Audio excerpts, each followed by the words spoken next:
on the Human Welfare Community Action Commission in the city of Berkeley, and I introduced the divestment from the Israeli apartheid on the commission, and was terminated for doing so. And that snowballed the whole, bunch of stuff. And I've since gotten back on the commission, and I'm moving forward with trying to continue the process in different ways. And great. Yeah. And just to add a little more, I got connected to this issue because I was friends with Rachel Corrie, and so when she was killed, I traveled there with the Released Children's Alliance on a delegation to try to connect with some of the people that she had introduced me to while she was there, and then through that ended up working on the Olympia Rapid Sister City project, and then working for the foundation for many years, and starting Olympia BDS, which led to the Olympia Food Co-op boycott.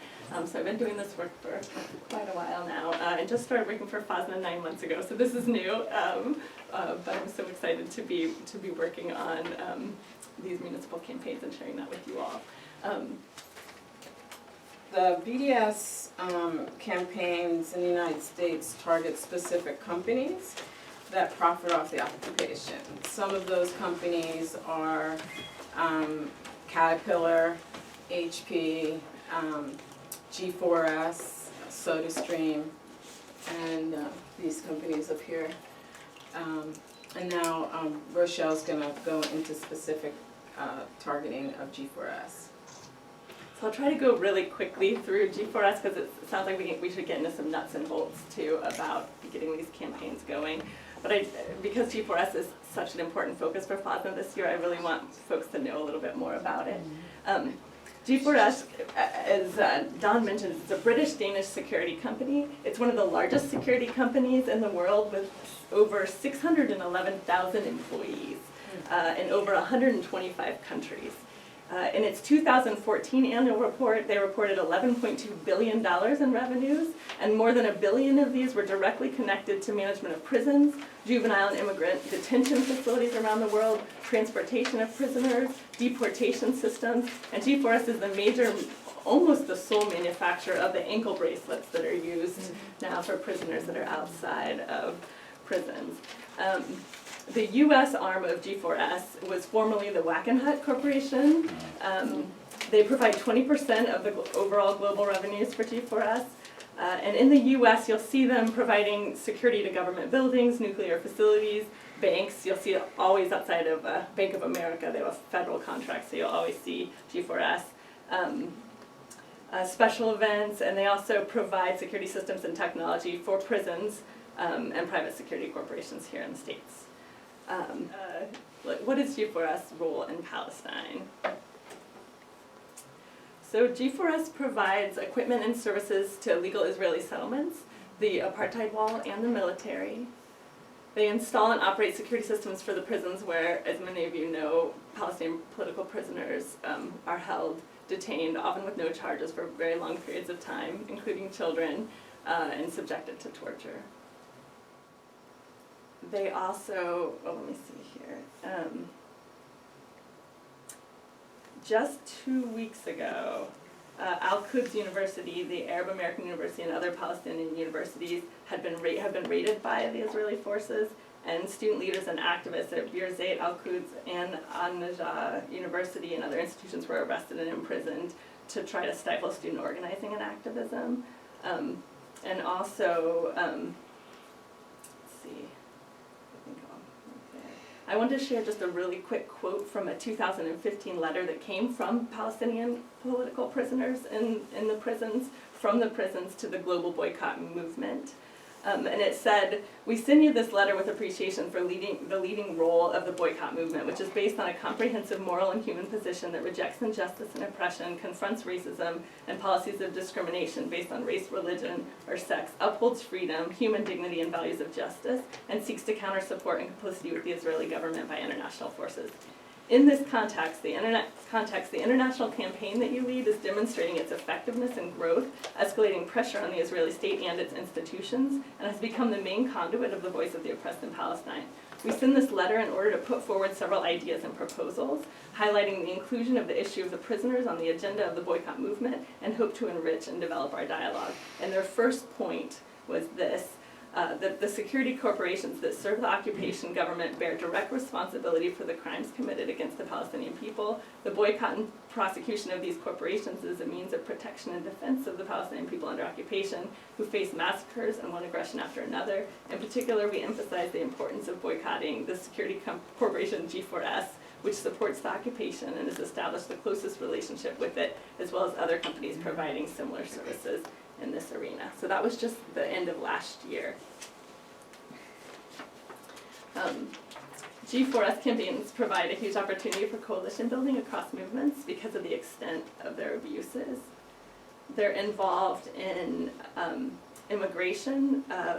G4S has a federal contract for all transportation to and from ICE detention facilities since 2006. They also detain them. They have secret holding facilities while they await processing when they forcibly deport people across the border. In terms of labor, G4S has been implicated in labor rights violations in several global countries, including Malawi, Mozambique, and South Africa, with testimonies of racial segregation, poverty, wages. The company offers security services to facilities, for example, platinum mines in South Africa, specifically to counter labor unrest, including riot control, undercover operations, intelligence gathering, and canine support. In South Africa, the company has extensive business, including owning and operating of the second largest private prison in the world.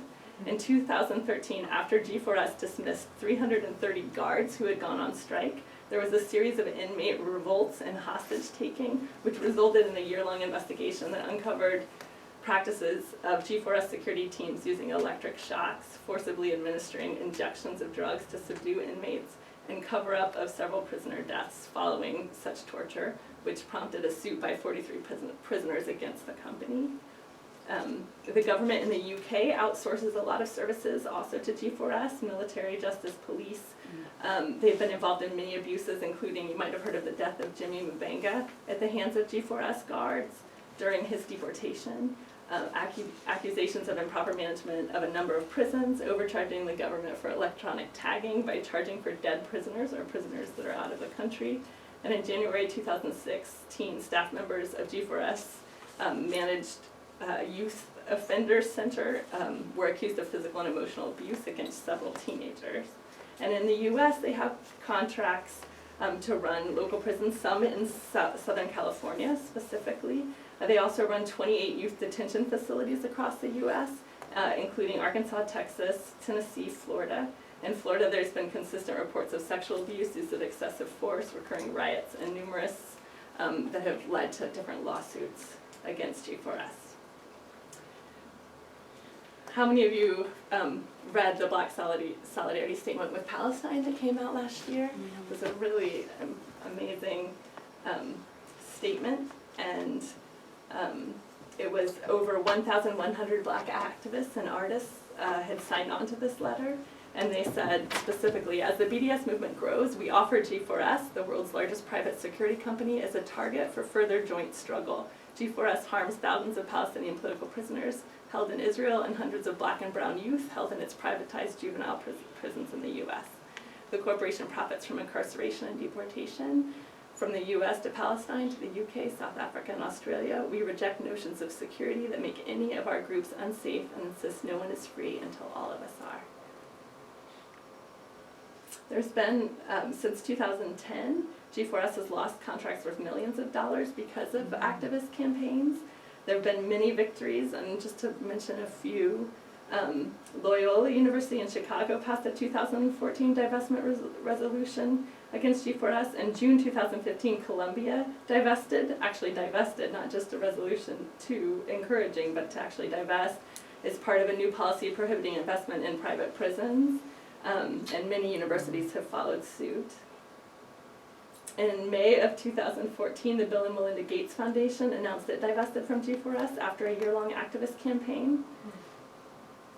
On July 30th, the United Church of Christ voted in favor of divestment and boycott, 2015, of divestment and boycott of companies complicit in the Israeli occupation of the West Bank and Gaza, including G4S. And the United Methodist Church voted to divest its pension fund from G4S in 2014. In October of 2014, the Human Rights Council of the City of Portland, Oregon demanded that the city's Socially Responsible Investment Committee place G4S on their do not buy list due to its complicity in serious human rights violations in the occupation. And the city of Durham, North Carolina dropped a municipal private policing contract with G4S. I think it was $1 million contract, maybe it says on here, yeah. After a successful community campaign that took them about a year and a half. So as Don mentioned, G4S did announce on March 9th of this year in their annual report that they will end all business in Israel over the next 2 years. They also announced that they will withdraw from businesses and youth detention centers in the US and UK. And it just really says to me how much these campaigns have an impact, because those are the 2 areas that G4S is being targeted, and this was the decision that they recently made. This is a huge announcement for the BDS movement, but G4S has made promises before in the past and has not followed through specific to Israel, so we don't believe it until they actually do it. So we actually see this as a time to up the campaign effort and show that we're not going to just let them off the hook by making a statement, but that we really want to see them pull completely out. In terms of resources, I mentioned on our website, if you go to FOSNA's website, we have a huge section on G4S, and there's an interactive map where you can zoom in and look and see if there's any contracts that we've found through our research in your city. It's public information. Any company that your city is contracted with or invested in. Some cities make it really easy. You can actually just Google it on their web page. Some of them have databases right there that you can search through and see. Others, you have to. What I recommend is going in person and trying to find the right person to talk to. And if you can't get anywhere, you can always do a FOIA request, which I've done in some cases. And for me, it usually only takes 2 to 3 weeks. It does cost a little bit of money, but I can also lead folks through research and support them in any way. And I'll pass out my cards at the end too, if you're in the research phase of your campaign. Steps to starting municipal campaign. Yeah, so the first steps would be to do some research in your cities that you're living in. Like she said, by going to their websites, because some of them do have databases, and finding out like what their procurement policies are, procurement being purchasing, and contracts with, say, like she said, G4S, or Urban Shield, or like other types of, companies like that. And you can go talk to like the financial director, or maybe call the city clerk, because they will give you that information.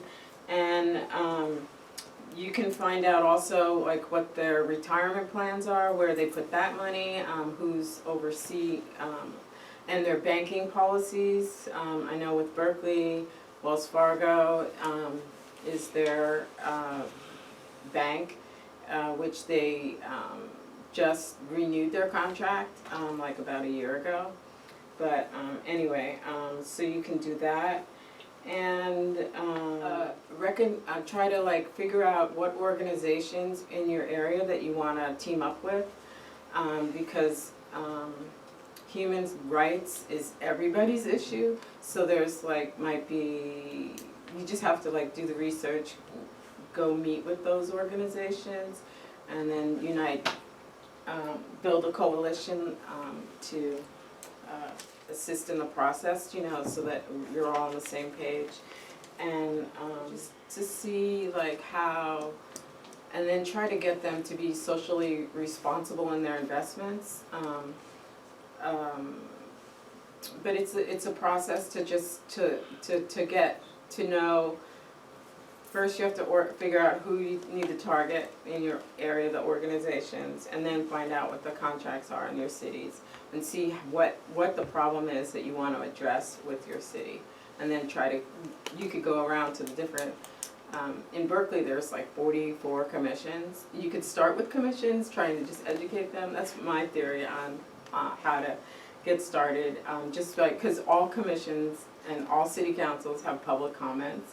So you can just go in and start educating them on these things, because I found during our campaign, or my resolution, they didn't have any clue, and they still don't have any clue. And now that I'm back on the commission, I'm gonna try to get education, just the title, education, on the agenda, and just have like critical resistance and, you know, all these different organizations in the Bay Area come just talk, because we all have a common issue and we can all address it together, you know. So it's trying to get just united in coalition building. As you're looking into your city to see which corporations they might have contracts with or be invested in, this is I think the best resource, this Investigate. You can just Google Investigate in the AFSC, and it's a website that Dalit Baum has created that is a list of all the corporations that are being targeted by the broader BDS movement right now, and they keep it very up to date, and it has all of the human rights reports, all of the data as to why these companies are being targeted, what human rights abuses they've been involved in, exactly how they're involved in the occupation. And this site, it's all about the occupation of Palestine and also apartheid policies in broader Israel, but it also has information on prisons too, and the way that these companies are involved in other human rights abuses, which, as Cheryl mentioned, is a great avenue to reach out and build authentic relationships with other groups that might be working on prisons or other issues in your community that you could team up with for a campaign such as this. And this can also tell you like what the, if that company, how they're invested, if they're like someone that you should boycott, by looking on their website as well. Service, it's American Friends Service Committee website, and yeah, if you Google Investigate in AFSC, or you can write it down, and I think I'll pass these around. This is the other thing too is like the power mapping. Right. Well, let's. I'm wondering. Well, let me throw out what occupation. Well, how many of you know and have followed the Occupation Free Portland campaign? Okay, so let me explain that approach before we get into like specifics. Okay. So in Portland, they were in a really good situation because the city of Portland had already passed a socially responsible investment resolution in 2014. And that was actually pushed forward by Enlace, which is a divest from private prisons organization. But basically they got their city council to pass a resolution that laid out a series of criteria that companies had to meet before the city would invest in that company, and they managed to get human rights as one of those criteria, and so that is the grounds then that Occupation Free Portland was able to come to the city and say, hey, what about Caterpillar, which you currently are invested in, and others, you know, now that you have this criteria. The actual mechanism that the resolution set forth was the creation of a socially responsible investment committee that is volunteers selected from each member of the city council, and then collectively each month they get together and they look in depth at these companies and see if they meet the criteria or not. So it's a really inspiring campaign. What Occupation Free Portland chose to do is to go to the Human Rights Commission of their city council and ask them to direct the Socially Responsible Investment Committee to put G4S, Caterpillar, Motorola, and HP onto the Do Not Buy list. And so that's sort of the mechanism, and it was great because they got a lot of media for that, and even as the backlash came and the opposition came forward, the Human Rights Committee because that is their focus, is human rights. It was a very hard argument for folks there to try to, for Zionist folks to say, well, you know, yes, you should remain invested in Caterpillar even though they're clearly and documented involved in human rights abuses. So it was a really powerful tactic and strategy to get to, you know, the place they are today. And they're still hoping to get the city to look at those other companies in the coming year. So if you were to do that in your own community, the very first step would be to figure out if your city already has any kind of socially responsible investment policy, and that is also public information available online. What I've found from my research so far is they tend to have a lot of from old struggles, a single resolution about not investing in corporations connected to apartheid South Africa or Darfur, or these very single issue past resolutions. So I really appreciate this approach now of, instead of going for a single issue, connecting with other struggles and saying our city should have a broader policy and human rights should be a criteria, and then we don't have to go every time with a new company or a new situation or conflict or reality, but instead the city can make a strong stance and be preemptive in not investing or contracting with those companies. So maybe now the next workshop I'm ready. Well, let's dispense with the card. Yeah. Such a small group, and Yeah. unless anybody's going to make a long speech. Can we get a copy, or how can we get access to the Portland statement on socially responsible investment? It is up on their website, which if you Google Occupation Free Portland, they have a bunch of really great resources and documents up there. You can also ask me for it, and I can email it to you very easily. I'll pass around my campaigns across the U.S. are talking to each other about how it's going in their city. So if you're interested in that, again, talk to me. We don't want to get a whole bunch of people just. We want to make sure people have active campaigns that they're really moving forward on, so it can be a really nuts and boltsy kind of conversation. But I'll. That might work. Like, let's say we found out in Sonoma County or even smaller Sonoma, Boy Springs, the companies that they're investing in, all, then what's the? Right. So this gets into. Let me pull up the. And also, I'll pass these out as well. This is a municipal divestment organizing guide too that we created that has kind of step-by-steps in it. But if you identified the company that you know that they have a contract with, then you would want to, from my perspective, you would want to start to build a coalition in your community so that you can go forward with the push with as much community support and backing as you can. So that really is the coalition building piece. And I also think it's really important in these struggles, and I don't know how diverse your community is, but to center Palestinian voices and Palestinian leadership. So I don't know if there's Palestinian folks connected to your work, but always keeping that in mind and making sure that that's a major focus. And then also, I'm just going to jump right in. They're also downloadable from our website. I think, yeah, they're on, if you go to FOSNA.org, you'll find it under resources, under G4S, under the G4S tab. So the research, in depth, figuring out if their contract's already there.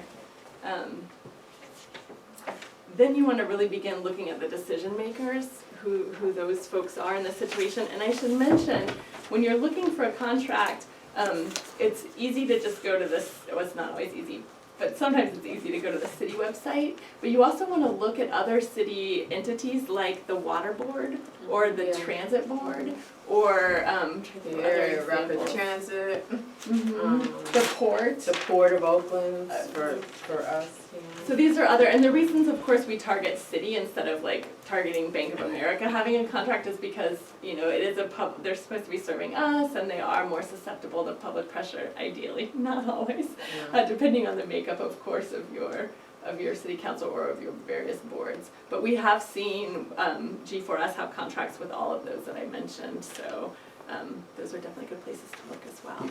In general, have you found that almost all the cities that have contracts are larger cities? Like, I'm trying to think of, would we be surprised that Grass Valley and Nevada City or smaller towns You'd be also have surprised, contracts? like library security, of even Bank in of little America. tiny libraries. Yeah, but in terms of city contracts. City contracts, yeah. The smaller cities do tend to have a lot of contracts rather than have their own employees. Yeah, there's several And campaigns police. happening right now in small communities. The other You question, could look for, Yeah. what have you found in terms of like the optimal level of maturity of a campaign before starting this? I mean, is there a certain size, you know, in terms of your core group? Or is there a certain amount of kind of educating and coalition building that should be done before taking on something like this? Or is this kind of a good campaign for like a first kind of step of creating those coalitions and educating them? I think if you have a really strong group already and you're all fully on board with the BDS call with the 3 demands, that you're not going to get caught up in, you know, internal arguing about those sorts of pieces, and you know each other well and you can work well together. I think, especially if you can find a single contract like a drop G4S like Durham did, I think it's a decent campaign. As a beginning campaign, if you're down to realize that it will take probably a year and a half. So you have to have a solid group that's committed to working on this regularly for a chunk of time. And the research piece of it and the coalition building piece of it, it takes probably 6 months if you're going to do it really thoroughly and make sure you're picking the most strategic target. It really will take. In most cases, I've seen it take about 6 months. And there's such an urge to want to go public with it right away, to be like, oh, we're doing this, let's let everyone know, we found this contract. But because of how well funded the backlash is and the viciousness that's often used to try to stop these efforts, we've had a lot of death threats of just community organizers and other just intense dynamics come up. I feel like it's really important to just really strengthen your campaign, get as many allies in place as you want. Power mapping is a huge piece, which I'm going to talk about at the next workshop, but that's where you sit down and look at the decision makers. For example, if it's the water board, because they have a contract securing a dam, let's say, in your community, then you'll want to look at the water board members and really, the way power mapping works is you sit down and see who are they connected to that you're also connected to. Where are their relationships in churches and in their jobs and their it's basically lobbying in a lot of ways, but really looking at how they're connected to the community and what mutual connections you have with them so that you can reach them through people that they already have a relationship with. Because people will, of course, more often listen and trust those they're connected with. So it's being really strategic about trying to reach those folks. And even if you have a progressive member, which often some of these bodies do, figuring out who that person is, if you feel like there's someone that is trustworthy and won't share that the campaign is happening, then talking to them right away, having a meeting and saying, well, you know, how do you think we get this through? What are the steps that you would like to see? What are the voices that we need to bring to the table that will have the most influence to make this change? So doing all that background work before then announcing your campaign. I mean, with the Olympia Food Co-op, we did all of this community work and building, and we met with every board member, and we got their input on the, on how it would affect the co-op and what, in what ways would they, doubts they have about it, or how could we support them in making this decision to boycott. And it was through, I think, all of that time that we spent that then when the decision was to be made, they felt comfortable, because it had to be a consensus decision in that scenario, and they all agreed, and through all the education that we had done with them, to boycott. And I think had we just announced the campaign and had the backlash come and not been able to build those relationships, there's no way it would have happened. One of the factors that I found limits who goes into this organization or coalition is what your target is. For example, the Friends of Seville in Orange County covers all of Orange County, but we identified 3 different cities that have G4S contracts. Not everybody lives in those cities. So if you try to get people either from churches or who are members of Seville from those cities, you're down, to maybe none. I flipped the way we started going about it.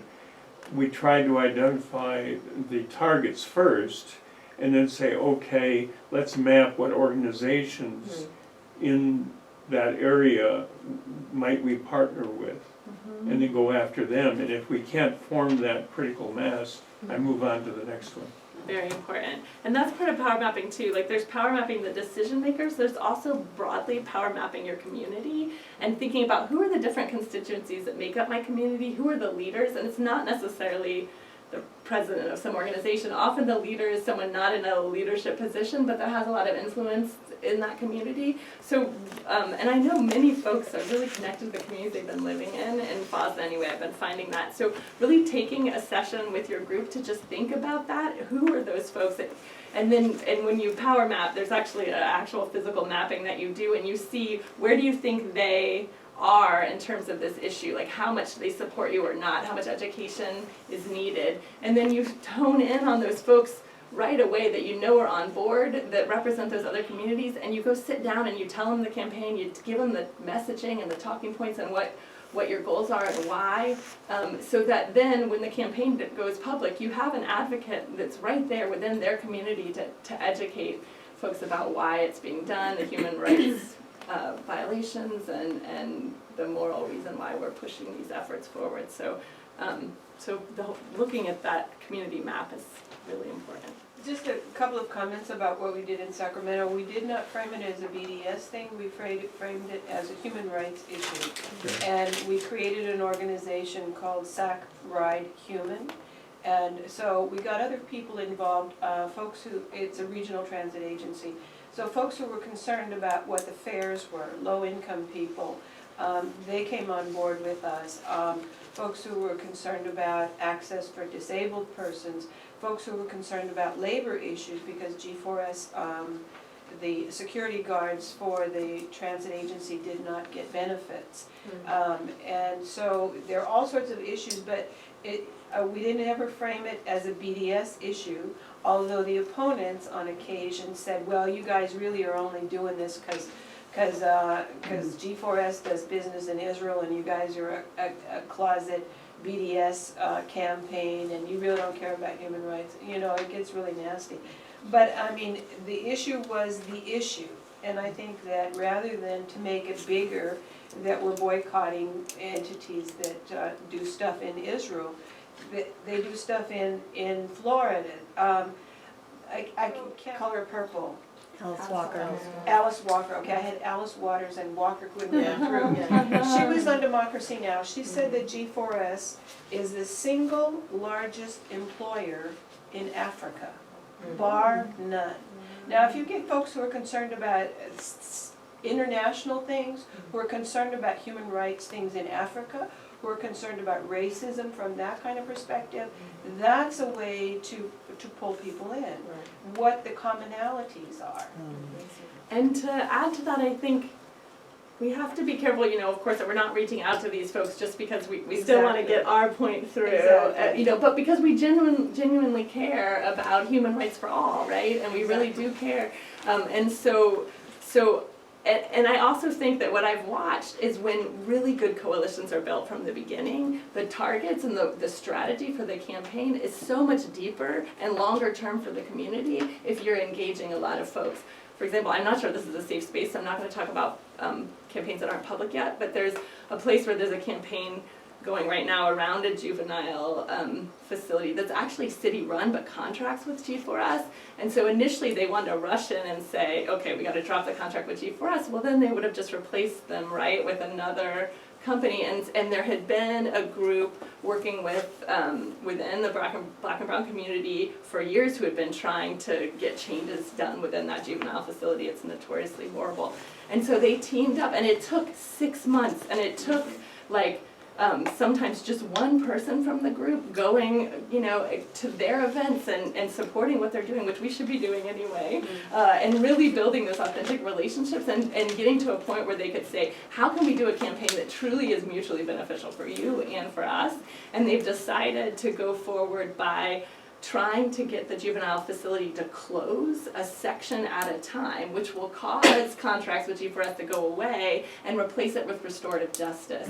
And there's a lot of groups in this community working and pushing for restorative justice. So they came up with a really creative way to work collectively that in the end result is going to have a larger impact for all of us.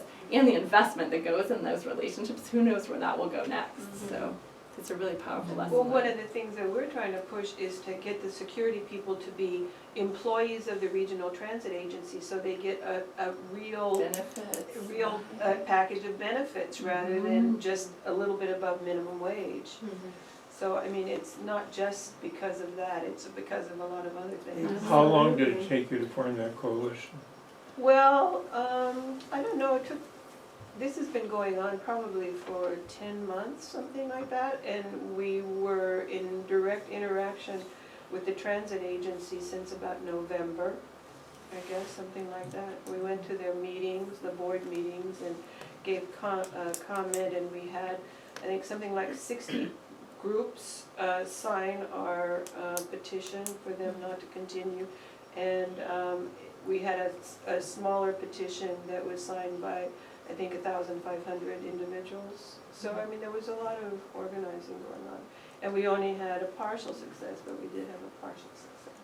And I think you're being modest, because not only because the previous 2 times they had just renewed it automatically for 2 years with no opening it to bid, and I heard it's for 1 year with the promise of opening it to bid. Is that, and that there was a commitment to explore looking at adding some socially responsible language to the procurement policy?